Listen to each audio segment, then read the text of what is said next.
Hi everyone and welcome to my channel. If this is your first time here, my name is Hannah. Today I'm going to be starting a reading vlog where I reread The Protector of the Small series by Tamora Pierce. It's a series that I read in either middle school or high school, but I'm leaning more toward middle school because the first book came out in 1999 and I was 8 at that time. And each year after that, another book in the series came out, up to the 4 books total. So it seems like it would have been popular as I was entering middle school. I remember really enjoying this series, so I've been wanting to reread it, and I figured it'd be fun to kind of document that process and see if they still hold up today as I read them as a 30-year-old. So yesterday I went to my library and I picked up the first 2 books in the series here, First Test and Page. These are smaller than I thought they would be. Like, it's really big fonts and they're just thin books, so I should be able to get through these pretty quickly. Yeah, it's like just barely 200 pages, it looks like. So these are labeled as YA, even my library has it labeled as such, and everywhere I'm looking it says YA, but the way it looks like it's written and just how big the font is and how small these first books are, and considering that the main character, like, it starts when she's 10 years old, so it kind of really feels like these first 2 books might be more toward kind of middle grade, but we'll see, because I don't exactly remember everything that happens in here. The main things I remember is that the main character, she goes by Kel, which I think is a shortened version of her name, and she encounters a lot of bullying. Like, I remember a scene where someone pees on the door to her bedroom or something like that, and just things of that nature, since she is a girl that is trying to go through the steps to become a knight. So it is a story about a girl trying to make her way in what is generally considered to be a man's occupation. I'm not really a fan of the covers of the versions that my library has. They have the newest ones that were printed in 2018, and this first one has a quote from Sarah J. Maas, and the second one has a quote from Leigh Bardugo, and all I can think of is girls, Tamora Pierce was so way ahead of your time, just sit down. And I know it's because they want to try to have the next generation read them, but it just seems silly seeing quotes from them on here. I'll show the covers that were on the versions that I read as a kid, and I'll post that up here, I think. And as you can see, we have a new addition on the window.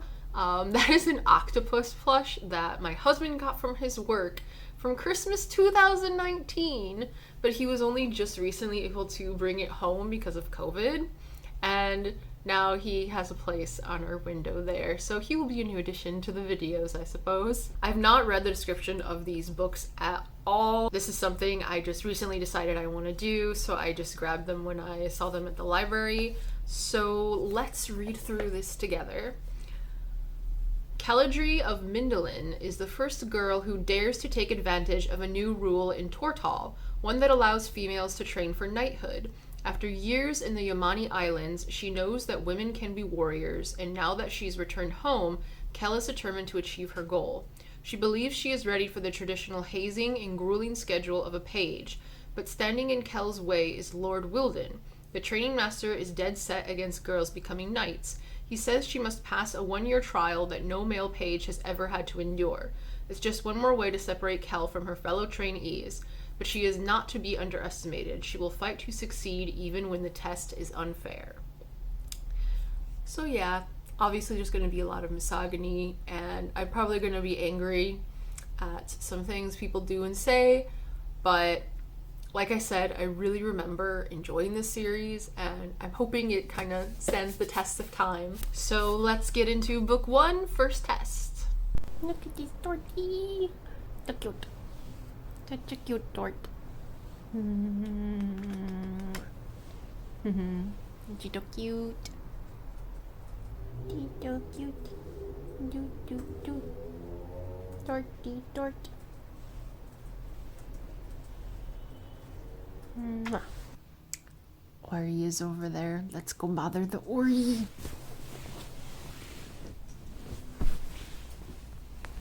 Oh god, and then I dropped my phone.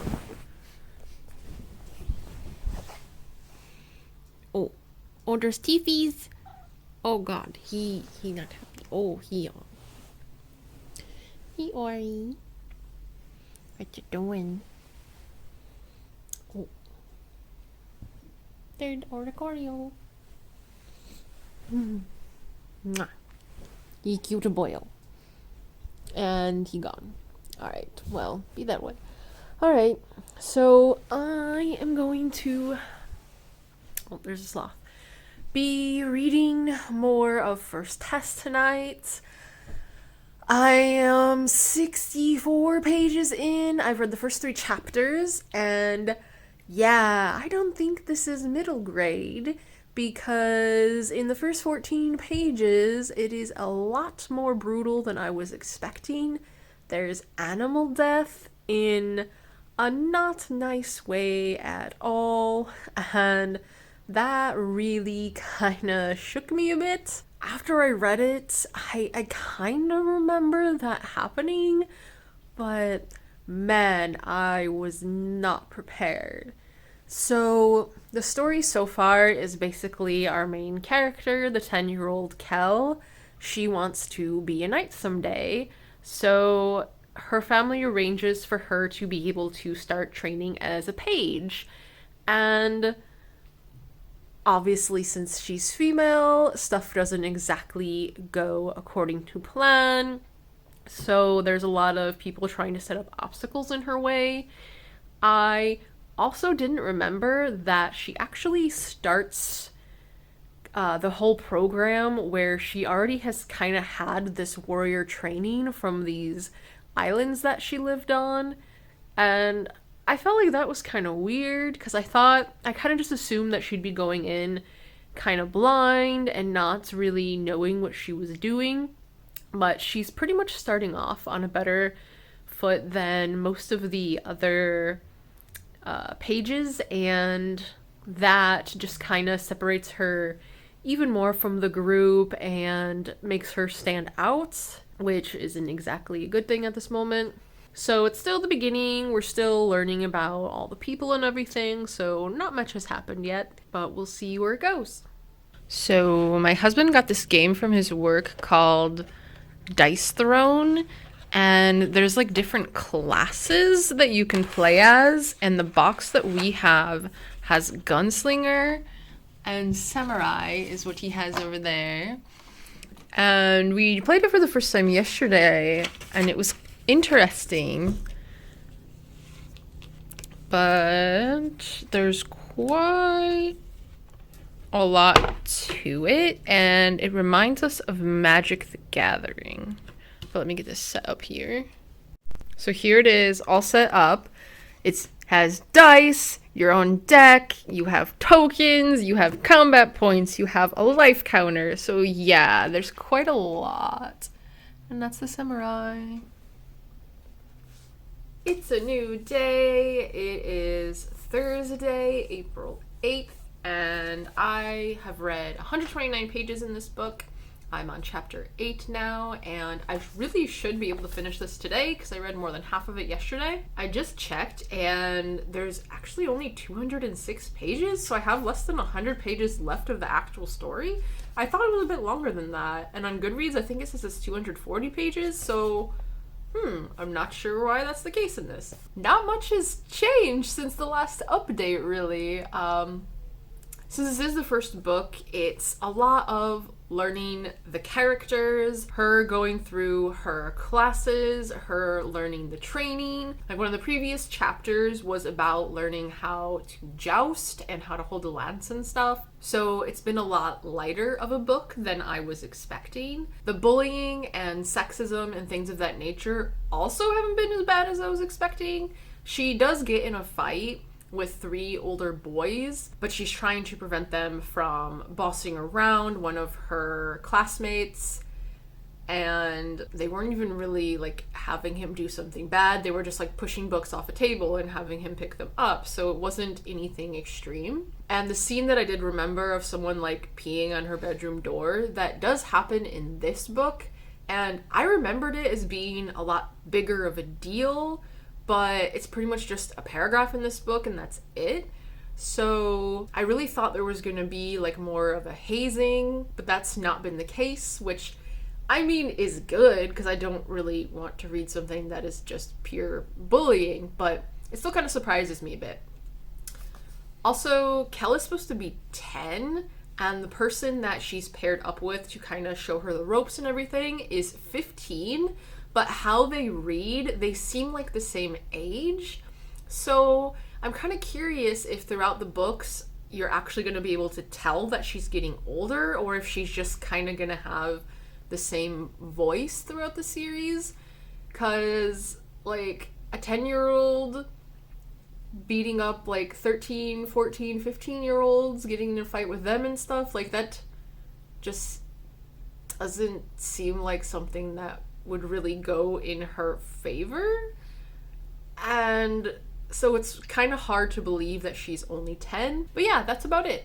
This is very obviously an introductory book for the series, so I'm really looking forward to more action, I guess you can say, in the next books. But yeah, I should have no problem finishing this one today. So it is now night here, and Ori is driving me up a wall at the moment because he is being a little poop and attacking everything. Look at that evil face. Anyway, I just finished the book, and he is going to go cause mischief. So this is done. I'm gonna give it like a 2.5 out of 5 in the end. Not much happens in this. It's mainly just the character building, as I said before, and all of that. I don't really want to repeat myself for the millionth time. Some of the new things that I really wasn't expecting, though, even though it's a fantasy and I kind of should have known, is that there's magic in this world, and the fact that there are these creatures called immortals, and apparently they come from like another realm, and the only way they die is if something kills them. But it's like centaurs, minotaurs, there's these things called spydrons that are like these huge spiders, but the upper half is like a person, or they have like a human like head. This book also wasn't as intense as I thought it was going to be, especially with the beginning. Like, those first 14 pages, like, there's a brutal fucking animal death. Like, that completely caught me off guard, and oh man, I did not like that at all. And it's so odd, because the rest of the book, nothing like that happens at all. So it's just kind of this shock scene, and then everything's just kind of way more low-key. And not a lot happens. It does end with them going on like a raid on these spydron things, so that was fun, but between that there wasn't much else. So for me, it's just an okay book in the end. It's obviously the first book of a series with all the world building, but since I'm hoping we now know the world, that the second book will have more character development, more of them training, and hopefully more action and more things that involve Kel. So I do have the second book, but I'm not going to read it immediately after this. I'm probably going to have 1 or 2 books in between, and then I'm not sure when I'll be able to get to the third and fourth, but because I'll have to pick them up on my next trip to the library. So I'm not going to read these one right after another. That would just be a little too much for me, I think. I like breaks in between books. I don't want to like stay in one world forever. So it'll be a few days until I see you again. And we are now on book 2. So today is Sunday, April 11th. It is the evening, as you can tell by it being dark, and this thing in the back is closed. So tonight I'm going to be starting the second book in the Protector of the Small series, which is called Paige. It's already getting late here, so I'm not sure how much I'll get through tonight, but this is another pretty thin book, so it should only take me like 2 or 3 days to go through. Also, tomorrow I have to go to the orthodontist to get the wires tightened or replaced, or however that works really. And so I'm probably going to be in pain and want to just lay and do not much, so it'll be prime reading time. So I haven't read the description for this one yet, so let's check it out. It looks like it is on the back. All right. It says, as the only female page in history to pass the first year of training to become a knight, Caladri of Mindolin is a force to be reckoned with. But even with her loyal circle of friends at her side, Kel's battle to prove herself isn't over yet. She is still trying to master her paralyzing fear of heights and keep up with Lord Wilden's grueling training schedule. The kingdom's nobles are beginning to wonder if she can succeed far beyond what they imagined, and those who hate the idea of a female knight are getting desperate. They will do anything to thwart her progress. When a group of pages is trapped by dangerous bandits, the boys must depend on Kel to lead them to safety. I don't remember the bandits at all, and I don't think I really remember anything about the second book, or anything about the rest of the series mainly. Like, everything I remembered was from the first book, which kind of surprises me, because I think the last book would have, like, the most action and stuff in it. So when this one starts, Kel's going to be 11, and just from flipping through it, it looks like they're separated into sections based on, like, what season it is. So it looks like this is probably going to go through, actually, is it going to go through 1 year or all 4 years? I'm not sure, I guess I'll find out. But yeah, I'm expecting things to maybe take more of a darker turn in some aspects, and perhaps have there be a bit more action, like with fighting and the training and stuff. So let's get into this one. It is now Monday afternoon, and this morning I had my orthodontist appointment where I had my first adjustment for my braces. So my teeth feel sore. They moved some of the brackets, which was some of the worst pain I've ever felt on a tooth ever. And I have thicker wires now. So lots of pressure in my teeth, some pain, and tomorrow's probably gonna suck. But anyway, I read the first 3 chapters in Paige. I'm on page 52. Haha, page. These first few chapters are pretty much reintroducing and like redescribing the characters that Kel interacted in the first book. Pretty much everyone in the first book's cast is reintroduced, redescribed, so not too much has happened yet. The jokes that the bullies make about Kel is now starting to go more into the sexual side, which she's 11, so even she's just like, what the fuck? Like, I'm too young for any of this. Why are you doing this? But one of her friends points out that if the training master believes that she is a distraction for the boys, or if the jokes get like too raunchy, or if men are fighting over her kind of thing, then maybe she will be forced to leave.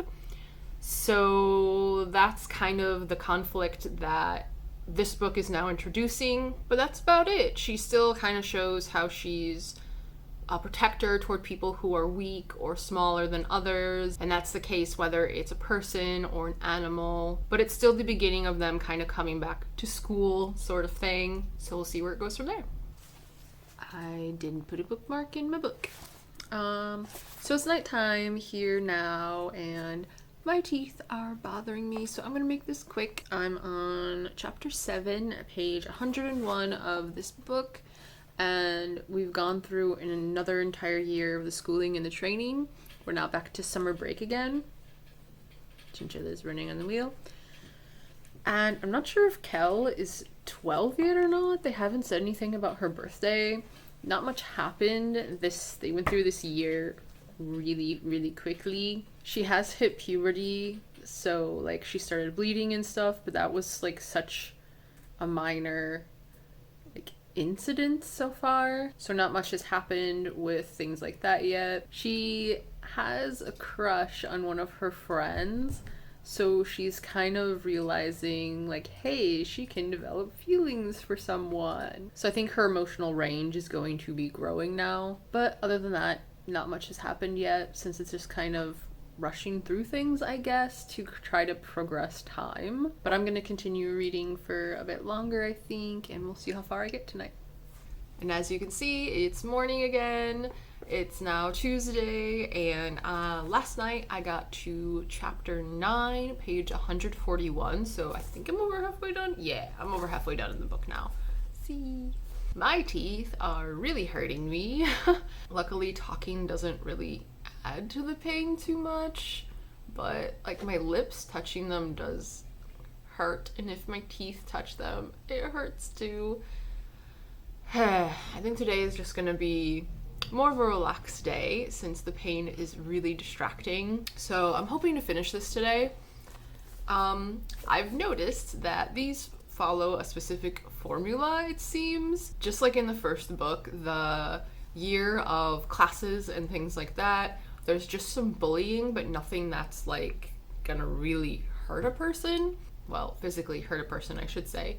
And then when they go on their like camping / training trip in the summer, something goes wrong and Kel gets to really prove herself as a valuable member.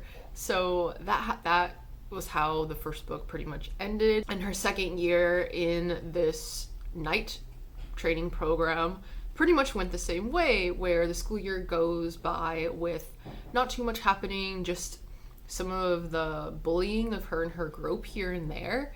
And then they go on their trip and something goes wrong and she proves herself. So I'm interested to see if that's going to happen a third time, but it's definitely been pretty formulaic so far. And also during the summer trip, she did turn 12, and I guess she's really tall now. She's like 5'4", but I guess she's grown a lot lately. She's like 3 to 4 inches taller than at the beginning of the year, and now I think where I'm starting, it's like a new school year. Yeah, we're back to fall. So I see why it's kind of divided up into the seasons in the years. I do appreciate that that's written, since we're now going through the years a lot quicker, especially since being a page is for 4 years. And the next book is called Squire, so I assume by the time we get to the third book, she's already gone through the 4 years. But we've only gone through the first year, and I'm over halfway through, so I'm not exactly sure how that's gonna line up. But I guess we'll see when I get to the end. I really do like the action scenes in this. They're done really well, and it really makes me feel like I'm right there in the scene with the characters. You see their thought process, and you can see how her training on the islands really pretty much helps her with everything. I see why the author gave her a flaw that is pretty persistent throughout her training, which is fear of heights, because otherwise she would honestly be perfect pretty much, and she would be way too strong of a character, really, because since she had this insane training from the age of like 6, I believe it was, in these islands where everything is way more hardcore than in these lands, she is at a complete advantage over pretty much all the other students. And all that training pretty much gets her through these events where things go wrong, and that's pretty much how she's been proving herself. So without this fear of heights, she would pretty much just be completely OP. It's now a bit later in the afternoon, and I just finished page. I definitely like this better than the first one, even with kind of the formulaic aspect of it. I believe Kel is 13 going on 14 at the very end of this. There is one last big sort of conflict that happens, and it really made me want to get through the last few chapters to know what happens. So this definitely captivated me more than the first book. Kel continues to prove herself better than the boys, basically, and now in the next book she will be a squire. I don't have the third and the fourth book on me right now. My library does have them though, so I'm not sure if I'll pick them up the next time I go or the time after, so there might be a bit of time between this book and the next. But if it continues the trend of each one being better than the last, I'm really looking forward to reading the third one. Oh god, he sneezed. Look at this animal. He's on the drying rack. I had to do dishes and I had to put them over here because there's no room. This is big fat butt is in the way. And oh my god, everything is falling now. Can we not? Can we not do that? Why do you have to get your kitty hairs everywhere? Ori. He doesn't even care. Oh my god, big yawn. Anyway, so we're actually in June now, and I started this reading vlog at the beginning of April, so it's been a while. And I finally picked up Squire, the next book in the series. This is book number 3, and I'm actually looking forward to reading this because I feel like I'm kind of getting into a reading slump, which really sucks. But the last book I just attempted to read, I DNF'd, and everything has been kind of low rated, or just, it was a manga, so it was quick to get through, and it's just like, okay, what next? So I'm kind of looking forward to just reading something that should at least be okay. I'm also glad that I'm finally continuing on with this series. I don't want to forget everything that happened before finishing it. That would kind of suck. But I've not read the description of this yet, and I'm actually going to switch the hands that I'm holding this on to do this. Gosh, I'm really bad at one-handed filming. I apologize. Also, I'm in my kitchen because we have the AC on. Like, summer has hit us really hard. We completely skipped spring, and it's now way too hot for the chinchillas to just have the windows open. So we have our AC on, but it's pretty loud, and I kind of tried testing it, and it just kind of sounds like a fan, but I won't know for certain until I'm editing. So just to be on the safe side, I figured I'd stay in the kitchen, but I think it's kind of echoey in here, but whatever, really. So let's read the description of this together. All right. It says, Keladri of Mindolin dreams of becoming squire to the famous female knight Alana the Lioness, but she worries that she will not be selected by her hero, perhaps not by any knight master. When Kel is picked instead by the legendary Lord Raoul, the unexpected honor shocks her enemies across the realm. Kel must quickly prove herself up to the task, mastering her fighting and leadership skills while discovering what it takes to be part of the Royal Guard. A new romance is blossoming as well, bringing with it the rush of first love and the unexpected challenges of balancing night work in a relationship. Oh no. All the while, Kel prepares for her biggest fear, the infamous ordeal, the last challenge that stands between her and knighthood. So it seems like our setting might expand more with this one now that she's getting out of like the castle and everything. She's going to be traveling with an actual knight. The hint about the romance, I don't know how I feel about that. When I read this before, I literally don't remember anything at all about romance, so I'm not really sure how that's gonna go down. I also can't remember offhand how old she is. I think she might be 15 now, but I'm sure it'll tell me in the beginning of the book, so after I read a bit, I'll let you know that. Since I really can't remember much, I can't say anything on expectations for this one, really. I'm pretty sure it's gonna kind of just continue with the trajectory the other two have gone. This one should be better than the previous one, especially since it seems she's expanding her horizons more, so let's get into it. And then there's this creature. There's this creature. What's it doing? What's it doing? Bop, bop, the snout. Bop. Jesus. The amount of cares you give is like negative at this point. You're warm though. So I just read the first 3 chapters of this. I don't know what page I'm on. I think 60 something, 65. Wow, I guess that pretty well.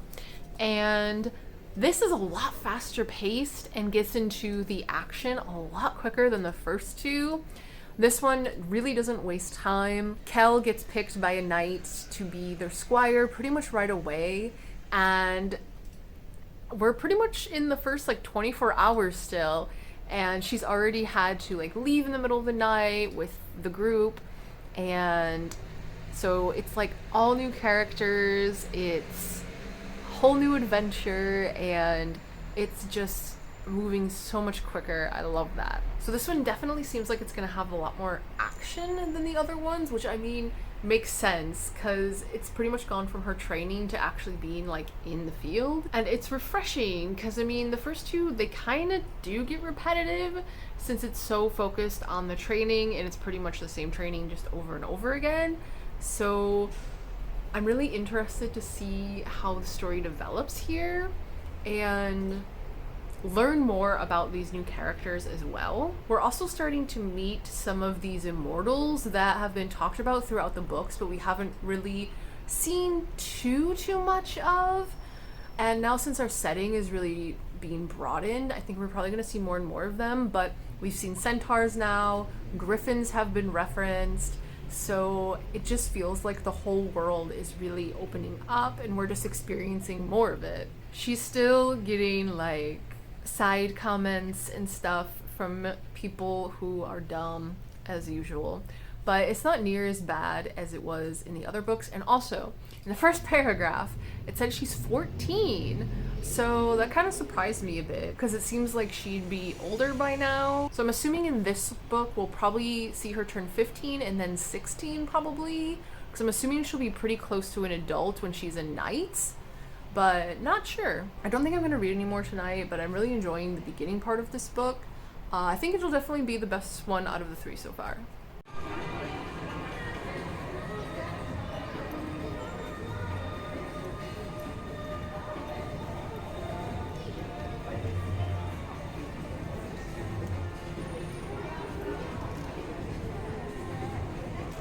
So it's the next day, it's Saturday, we're in the weekend, and last night I found out that, goodness, there's an annoying squeaky noise. I'm gonna wait for that to stop. Anyway, I found out last night at the Galerie Lafayette on the Champs-Élysées has a Pokemon pop-up store for the 25th anniversary, and so we checked that out today, but unfortunately, like, they're already sold out of the t-shirts and stuff, and it's just like, really? It just opened a few days ago and it's supposed to go through July, so it's just kind of like, damn, that is fast. But they're supposed to have a restock of stuff on Wednesday, so maybe we'll go back some other weekend, like closer to the end of them being done, and see if maybe there's more stuff again. So we'll see. But I have read 2 more chapters in here. I've read exactly the first 100 pages, and I just woke up from a nap out here, so I'm a little sleepy, and the cat just jumped up on the couch. Torty, you're shaking everything. Oh my god. Torty earthquake. So this book is definitely going more into fantasy territory, which I'm really happy for. I'm really enjoying that aspect of it, actually. I'm kind of interested to see how far they're going to take it and how many more creatures we're going to meet. There's been one weird part that I don't particularly like, and it has to do with the centaurs that they met. So they confirmed that a centaur can have a baby with like a normal horse, and okay, I can understand the reasoning for that. That's fine. But then they implied that they can also have a child with a human woman, and can we not? Like, I don't understand how that would work, and I would rather not know that.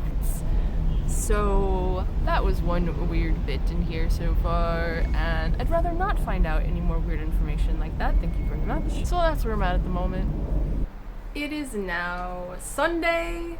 Don't know the number or anything, but we're in June, so at least I know the month. I haven't read any more yet. I read 3 chapters yesterday, and today is D&D day. So usually I don't have enough time really to read during the day. I have to wait till the evening.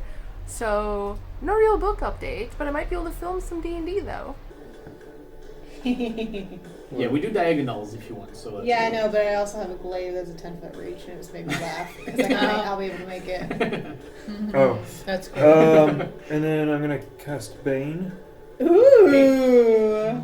He's gonna grab a hand crossbow. Yeah. Shoot at Dio. Ah, god dang it! I'm like, yeah, shoot me! Shoot yeah, me! Shoot me! Shoot me! Oh god. Now he's baned, so he's gonna shoot at Dio. Oh no! He has advantage on the first Why's attack. everybody have to get me? Because you are closer. your concentration. Also because you are sticking out, right? You moved first, but so he's gonna roll this and subtract a d4. Perfect opportunity to use my missile Oh snare. god, he subtracts 14. Nope. No. Ow. I put that right on my ear. That was a bad idea. So today is Monday and I'm on page 250 and I think it's chapter 13. So I've read quite a bit since yesterday and it's okay. Like I'm enjoying it. It's not super exciting, but it is better than the last two books. Right now there's a lot of jousting going on and I actually really enjoy jousting, so that's been pretty interesting. But one thing about this book is that there's a lot of telling, not showing, because so much time passes and so much happens that there's pretty much just like a page or two at times where she's kind of telling us where they've been going, what they've been up to, and then it stops when we get to kind of like a bigger event of something happening and things like that. So that's kind of odd at times and kind of meh, but I mean, I don't really think it can be helped for the kind of story this is and how it's written. Also, Kel is now 16. It kind of completely skipped her being 15. And it really confused me a bit because I kept waiting for them to mention her birthday, and I'm just like, I'm pretty sure over a year has passed, so I don't really understand. And then all of a sudden they're like, we're a few days from her 16th birthday, and it was just like, oh, okay, if you say so. Things are pretty calm in the book right now. For the past about like 5 chapters, there hasn't really been too much action in terms of like them fighting anything that's like evil or bad or anything, but they're doing like tournaments and stuff and it's okay, it's fine. It's not spectacular, but I am glad it's more like action than the first 2 books. So hopefully I will be finishing this in the next day or 2. It already feels like it's taking me way too long to finish. I don't know, this month has just felt really strange for me when it comes to reading, so yeah. And like earlier today I filmed my mid-month wrap-up for June and I feel like I wasn't even awake for doing that, and it was really hot in here, so I was like sweating to death because I was trying to do it before turning the AC on, and I don't know, I'm scared of how I'm gonna hate it when I'm editing. We'll see though. But yeah, that's where I'm at for this right now. So it's now Tuesday evening, just after 7, and it looks all weird behind me because we have the windows closed up, so the AC is on, and I'm hoping it's not overpowering my voice, but we'll see in editing. And yeah, so it's just kind of a mess back there. But I finished this book this morning, like really early this morning, because we're so used to the cats waking us up in the middle of the night that even when they don't, I still wake up between like 4 and 6 a.m. So this morning I was up about 4:45 and just couldn't fall back asleep. So from 6:30 to 8 this morning, I sat out on the terrace and finished the last 4 chapters of this book. So I'm glad I did it though, because I really felt like it was taking me too long to read this. But then when I always look back to the days, it only took me 4 days. So I mean, like, that's not bad, but whatever. I don't know. I guess I just feel weird with this month when it comes to reading. I guess I just feel like I've kind of slowed down. I don't know. So I ended up reading rating this a 3.75, which I've never really done like 0.25s or 0.75s because I think they're kind of weird. But in this one, I felt like it was really needed because I almost really liked it, but it still just wasn't quite a 4. Like, there was just too much downtime and just telling instead of showing that I just couldn't really rate it a solid 4, but it's almost there. It's definitely better than the first two. It is my favorite one so far. So for me, the main, I guess, issue I have with the story is that Kel is pretty much Mary Sue. She is perfect. She can do no wrong. She doesn't really have flaws or anything, and like nothing bad ever really happens to her or her friends or anything like that. So there pretty much is no like tension or anxiety with how things are going to turn out in the story, because you always know she's going to be fine and everyone she knows is going to be fine. And I know it is like YA, almost like heading toward middle grade, but still there should be a little bit higher stakes than there are. And also another thing with Kel herself is she went from the age of 14 to 18 in this book, and once again, like, her voice never changes. It really feels like she's been on like the same maturity level emotionally and mentally from 10 years old all the way up to now. Like, pretty much you could tell me she's any age at all in these books and I would believe you, because she acts exactly the same. And I understand that she had grown up as a child with the Yamani people, and so that's why she can control her emotions and her thoughts and everything so well. But it almost feels like the author maybe did that on purpose so she wouldn't have to like kind of show Kel having to mature in that way. I don't know, but it's a little disappointing just because we see her grow up physically, but not really mentally or emotionally. That all just kind of stays the same level. One major plus of this installment is that the setting expands a lot. We see a lot more of the realm, and I do wish it had gone a little bit into what made some of these towns and cities unique, because there's pretty much just a few paragraphs that are like, oh, we ate this here, and that was new, and this is like a delicacy here. But I really think it could have gone a little bit more in depth of that, and could have shown more of the like variety of the areas and stuff. But the setting is expanded, more animals come into play, so that's always fun. Like, with Kel, there's always just a lot going on. There's a lot of action, and it is dull in the downtime between events, and that's kind of when things are fast forward along. So it'll be like, oh, we fought people here, we fought people there, and it'll be like a whole season or two or more that's gone by in just a few pages, and now we're getting to like the next big main event.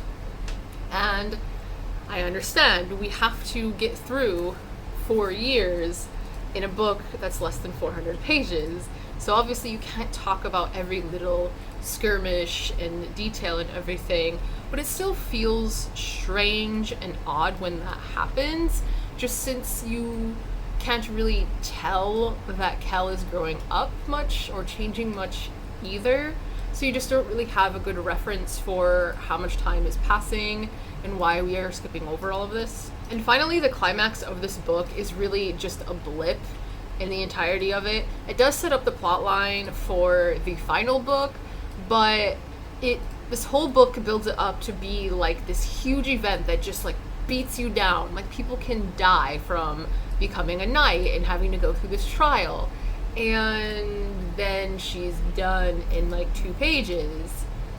So I just felt like that was a little bit of a letdown, and there was all this talk and anxiety and fear, and it was just kind of like, oh, nope, she's perfect, so everything's fine. I'm really looking forward to reading the last one and finishing up the series. I'm not going to read the other ones, like A Lot of the Lioness or anything like that. This is just the main series that I was interested in rereading, and so far I think the series is fine. This is the first more like above average book of them, and so I'm hoping I like the last one even more, which that was my expectations going into this, is that each one was going to be better than the last, and especially since Kel's older, so it's more easier to relate to an adult than a 10-year-old. So here's to hoping that the fourth one will be at least a 4-star read. Fingers crossed. Well, that's all for book 3 in the Protector of the Small series. I'm gonna pop up real quick what the cover looks like on the one that I originally read when I was in middle school, because I just think those covers are so much better than these new ones. So I do have at least 2 books I have to read before I go pick up the 4th from the library, but hopefully it isn't gonna be another 2-month jump between books, so that should be good at least. Hello again. Today is Tuesday, June 29th, and look what I have. So I just finished Squire, I think it is, earlier this month, so not as big of a break in between, and I'm glad because I'm ready to wrap up the series, really. So this is the 4th and last installment in the Protector of the Small series by Tamora Pierce. This is Lady Knight. She successfully became a knight at the end of Squire, so I'm assuming that's where we're beginning in this one. I think Kel is 18, or at least about to turn 18 at this point, so she'll finally be an adult as well. I'm kind of curious to see how many years go by in this book. Is it going to be something that just kind of shows her first year as a knight? Is it going to have an epilogue of like several years down the road? Like just kind of how is it gonna end this saga sort of thing? So let's read the description. Keladria of Mindolin has finally achieved her lifelong dream of becoming a knight, but it's not quite what she imagined. In the midst of a brutal war, Kel has been assigned to oversee a refugee camp. She's sure it's because Lord Wilden still doesn't see her as equal to the men. Nevertheless, she's learning the importance of caring for people who have been robbed of their homes, wealth, and self-respect. Perhaps this battle is as important as the war with Scanra. When Kel has a vision of the man behind the horrific killing devices that her friends are fighting without her, will she honor her sworn duty or embark on a quest that could turn the tide of the war? So, I feel like that answers my question a bit. It seems like it's kind of going to be more plot-focused now, and not have so many like time skips and things of that nature, but I guess we'll see. I do hope we get to see more personality and growth with Kel, as well, as she's been pretty one note, but I mean she started at like almost perfect, so I mean it's kind of hard to go up from there. And let's get into the conclusion of this series. It's now Thursday, so it's been 2 days and I hadn't started reading this at all. I just started it this evening finally. I don't know, I just wasn't in the mood, and I've also been distracted by playing Dragon Age 2. But I've read the first 2 chapters in this, and so I'm about 50 pages in now. And this is really starting out very similar to the other 3 books. In each book, Kel basically saves something and it becomes like her companion. In the first book it was birds, in the second book it was a dog, the third one a griffin, and now in the 4th one it's a child.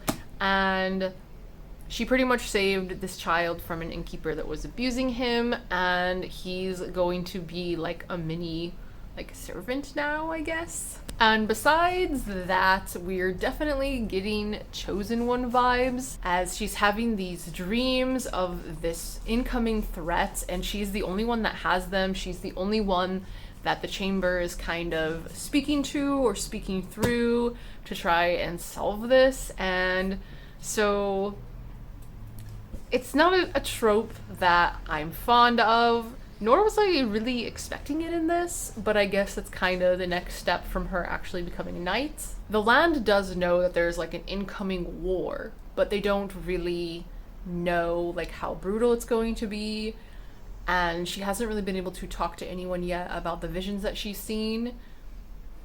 But currently they are all kind of marching to war, essentially in the north with Scanra. And that's really just where we're at. Hey, so it's the 4th of July! Yay! I'm wearing my only shirt that has an American flag on it. It's from when I was in high school in orchestra and we had like a Europe trip. And this is what we would wear when we were in like playing music in more of a low-key setting instead of formal. But anyway, this book is pretty boring. I don't even know what chapter I'm on. Okay, I'm on chapter 5, page 101. And I didn't even read this at all yesterday. God, out of the past 5 days, I think I've only read any part of this 2 of those days. And my motivation to read this is pretty low. Like, we're in the hundreds now and not much has happened still. I don't know, it just feels like this is gonna be such a slow build-up to the climax. And that kind of sucks. Because it feels like there's like one main quest that's kind of happening in this. And so far, a majority of it has been traveling, assigning knights to their stations, and like figuring out what supplies they need and stuff like that.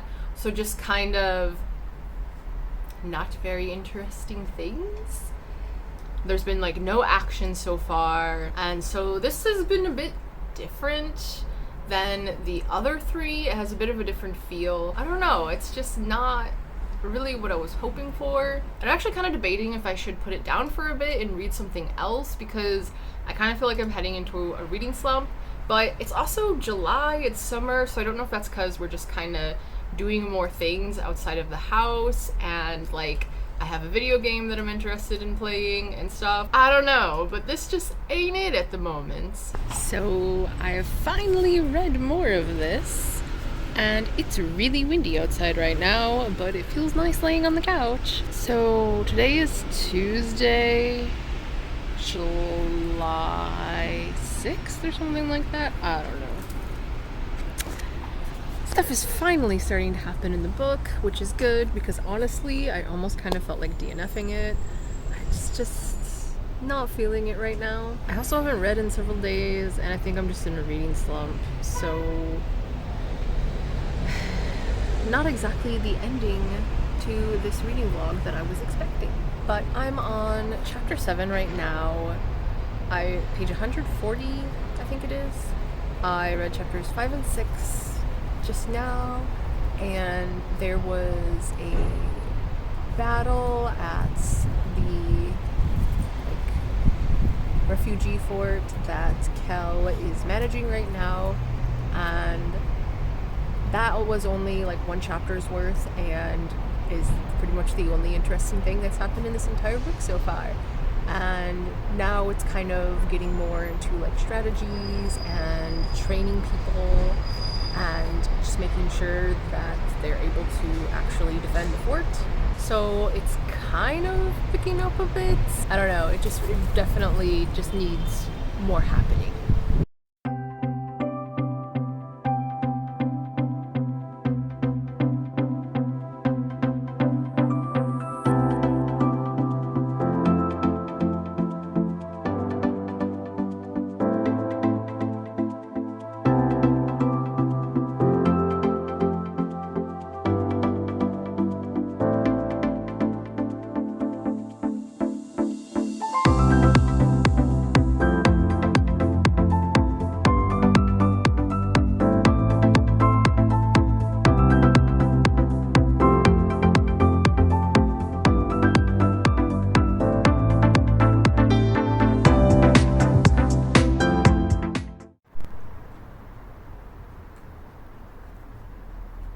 Look at you.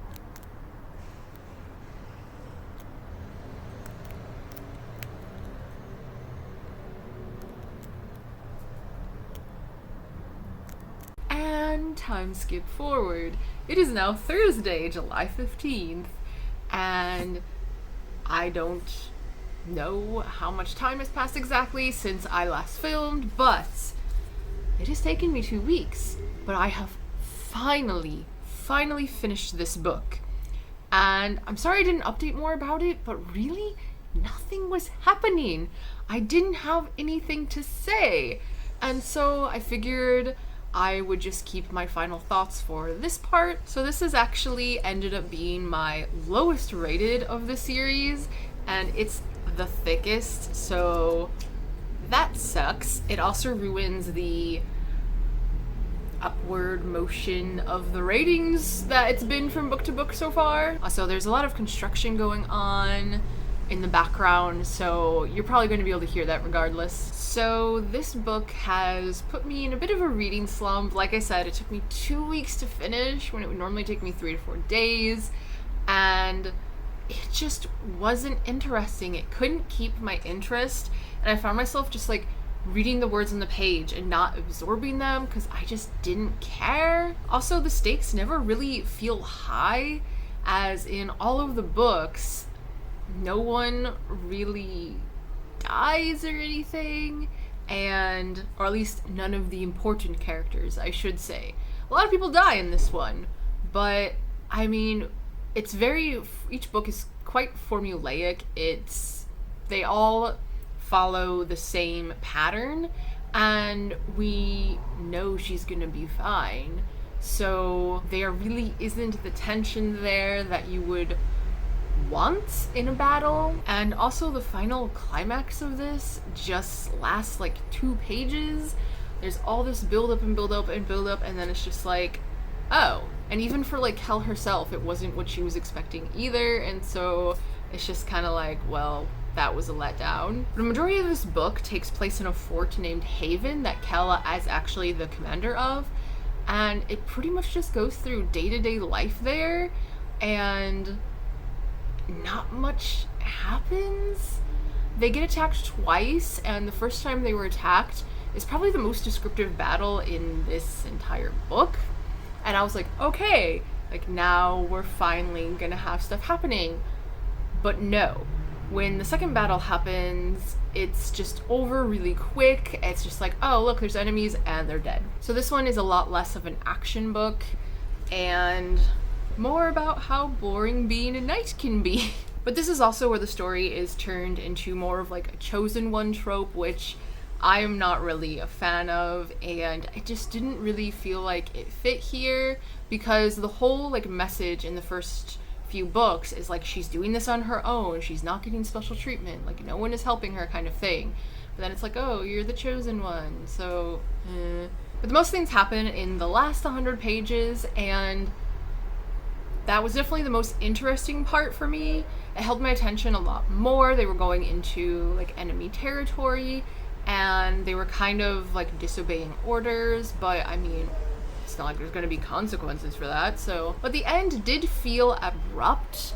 It didn't feel like a nice conclusion. I feel like we understood what was happening with all of the other characters and where they ended up, but not so much Kel. She just kind of felt like she was in some sort of limbo, and so it wasn't this satisfying ending that I was hoping for. But in the end, I rated this a 2 out of 5. Alright, so overall, I think this is a good series for the age group it's written for. So middle grade to probably like early high school. This is definitely geared toward female readers, as it kind of shows the struggle of Kel in a man's world. But the first 3 books are by far superior to the 4th, and unfortunately that is a detriment to the series, as obviously people like having a conclusion that they enjoy, and this isn't exactly one. The first book I rated a 2.5, the second one I rated a 3, I believe, and then the third one I rated a 3.75, and so the third was by far my favorite, and I think is the most interesting, and you learn more about the world and some of the side characters that are introduced. I think that makes for the best story out of all 4 books. The first one, you can really tell it is the first book in a series, how it's setting everything up, but it was fine. There was nothing majorly wrong with it. It was just okay.